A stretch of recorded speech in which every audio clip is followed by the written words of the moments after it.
All right, we had a short reprieve from UFC action. In fact, it'll be a whopping 3 days between events in Abu Dhabi, but the promotion's trip to Fight Island continues tomorrow night with the fight for the vacant UFC flyweight title taking that elusive main event spot. What's going on, everybody? Welcome to the UFC Fight Island 2 preview show here on MMAfighting.com. I am Mike Heck, being joined by the great Alex K. Lee, AK. Main event tomorrow night is the rematch for the 125-pound strap. Deiveson Figueiredo versus Joseph Benavidez. They're going to throw fisticuffs once again. And the big question heading into this fight, AK, and it became even more prevalent over the last week or so, is would Deiveson Figueiredo make the weight?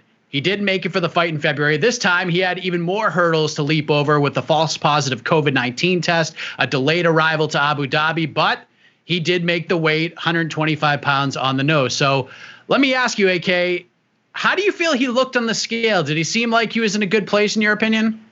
I thought he looked pretty good. I saw some comments saying he looked a little bit drawn out, but I didn't think so. I think he looked fit, maybe not as muscular and filled out as people would hope, but who knows? You know, maybe between February and now, that's a long time. He may have made some actual sort of substantial changes to his diet, to his physique, to just make that cut a little bit easier, because he is a bigger 125er. So if he had to actually slim down, that's a good thing. I know again, people might be a little concerned, but we've seen how sometimes people look on weigh-in day and then, within 24 hours once they're rehydrated and back up and they look fine. So I wasn't concerned about how he looked. I thought he looked good. I'm just glad he made 125.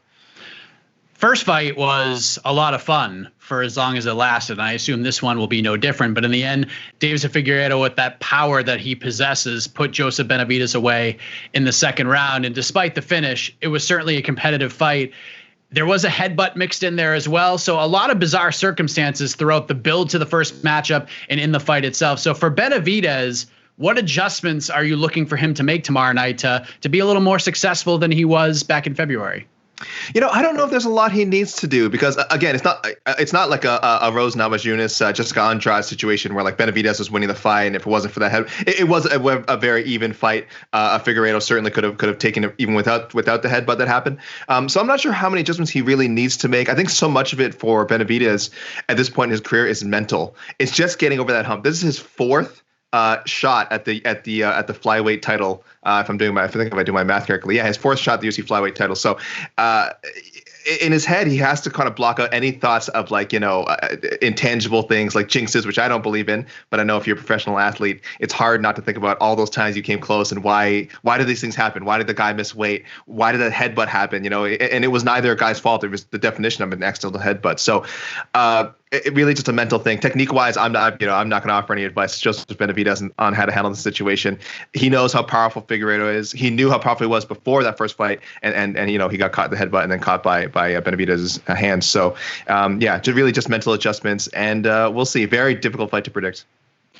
Yeah, I thought Benavidez, at least early on in that first round, he was very technically sound. He was scoring, and then Figueiredo was able to turn it into a little bit more of a firefight. At least that's what I saw, and that's when things started to change momentum. Because Benavidez, if you put him in that kind of situation, he loves that. He'll dive right into it, but that ended up costing him the fight in a lot of people's opinion. So for Figueiredo, is it sort of the same game plan for him to try to turn it into a brawl and try to get Benavidez to bite on that a little bit? Yeah, I mean, look, his confidence is through the roof. As far as he's concerned, he's the uncrowned champion. He has, even though Benavidez, let's not forget, for years was probably one of the best finishers at 125. It still is. I shouldn't say was. For a division where a lot of people say, oh, all the fights go to decisions. Some guys don't have any real power. Benavidez has always had power, and we know Figueiredo has power. So yeah, for Figueiredo, but he's not afraid of it. He wasn't afraid of it in the first fight. He's not going to be afraid of it now. He knows in his head that he can finish. Benavidez. So yeah, he'll definitely be looking to keep it a scrap. I don't know if Benavidez is going to care to adjust. Maybe he thinks, like I said, if it wasn't for that, just a couple of bad breaks, that he would have gotten the better of those exchanges. So I do think we'll see a fight similar to the first. I'm sure you're going to ask my prediction. I'll just tell you now. I am expecting it to go to a decision this time. I don't know if we'll see a finish, but I'm kind of waffling on who I think will win.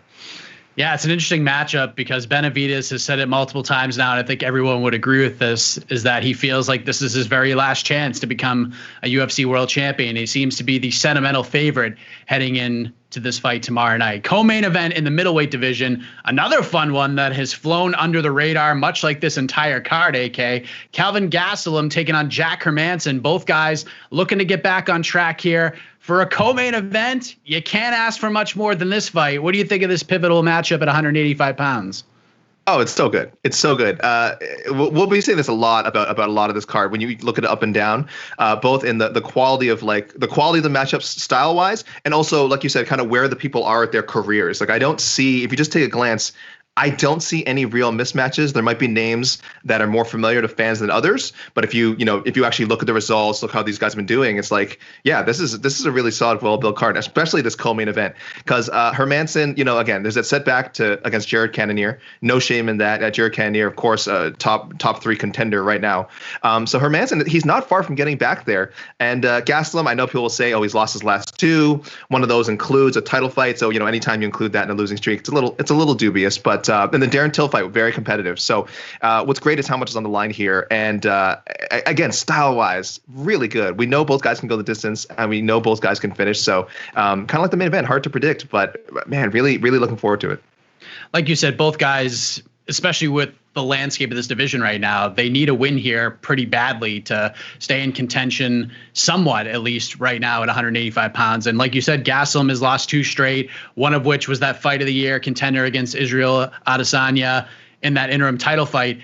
Would you say that, at least looking at it on paper, that the lion's share of the pressure is on Kelvin Gastelum tomorrow night as opposed to Jack Hermansson? I mean, there's pressure in all fights, but I feel like in this one, Gastelum needs a win much more than Hermansson does.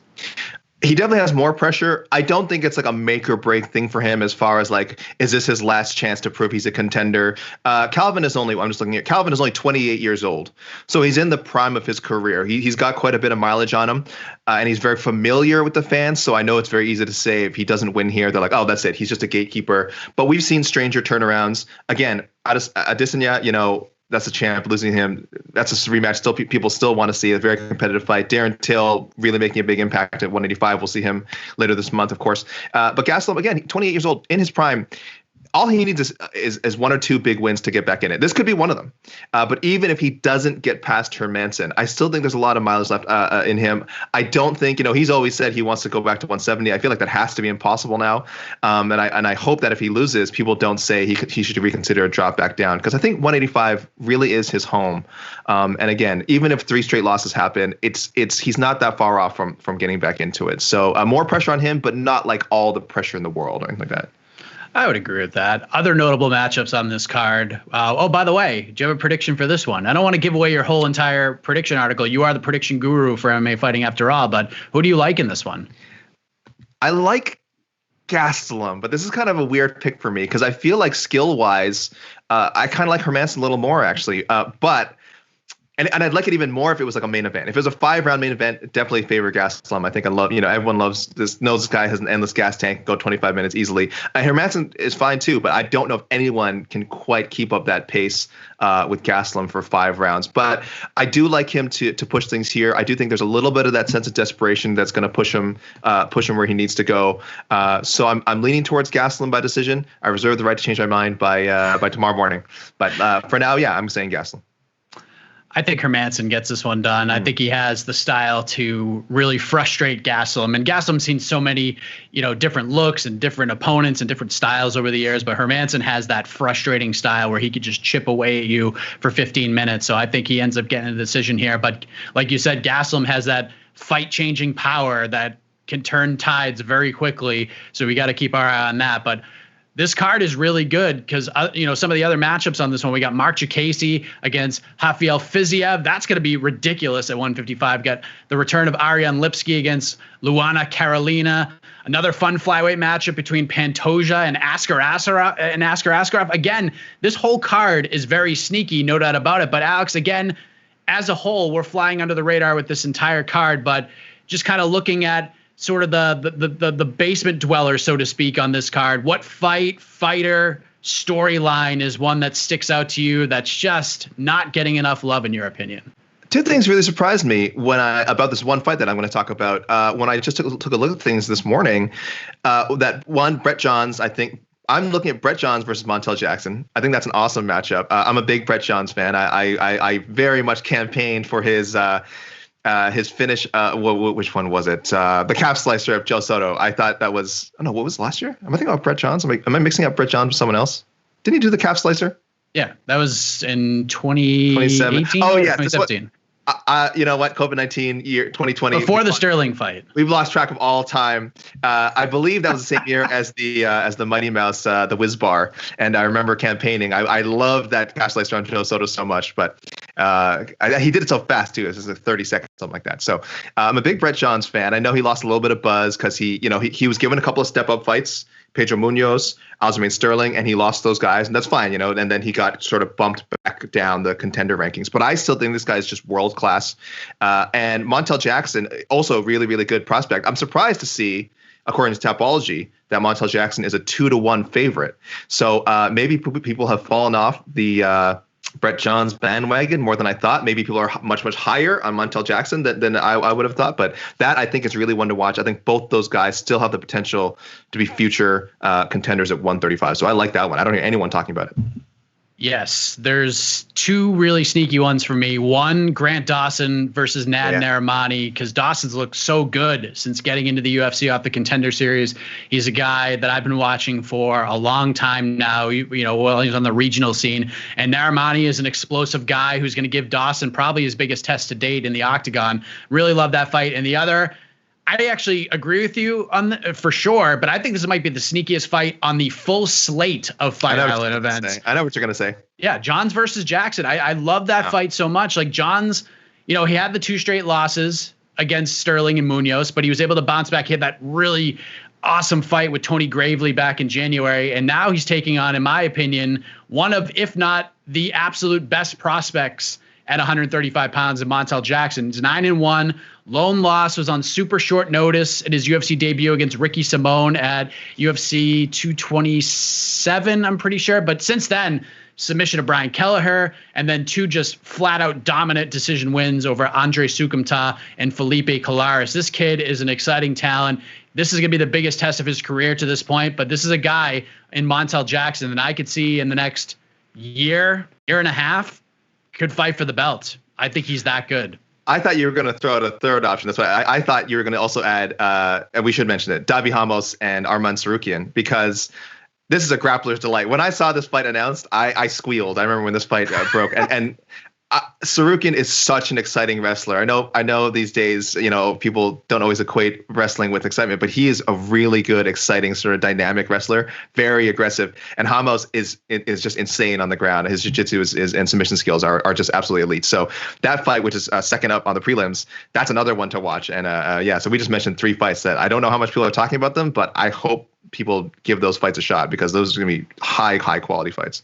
And Pantoja and Askarov is so good. I didn't even mention that. And I think what's interesting about that fight is Pantoja was under the impression that he was going to be the backup fighter for the title fight. And especially with the COVID-19 news, like he must have been thinking throughout this whole process, like I might be fighting for the belt here. Like I'm feeling pretty good about it. And when you're about to step into the octagon with a guy like Askarov, man, you got to be as open-minded and as clear-headed as you could possibly be. That's a tough fight for Pantoja, especially with all this going on in his mind that he could have been fighting for the title. Is there a chance that maybe he took his foot off the gas a little bit when it comes to Askarov with this title hope in the back of his mind? Mike, how can there? I don't think he's going to overlook someone like Askarov, undefeated fighter, absolute stud at flyweight. But how can there not be an emotional letdown? I think it was like a week ago, that we heard about Figueiredo's positive COVID-19 test. And if you're Pantoja, you're on that same card. You're one of the top contenders. You can make championship weight. You have to at least be thinking, man, if something happens, I'm probably the guy they're going to call. And then within a few days, it became official, that we knew that, yes, he actually was designated as the replacement for the main event if either Figueiredo or Jose Benavidez should fall out. So, just his head had to be checking every day what was going on with Figueiredo, what was going on. Is he going to get tested again? What is he flying into Abu Dhabi? When is he flying in? after all that, how is he possibly going to make weight? And then, the updates kept coming in, positive updates for Figueiredo's case.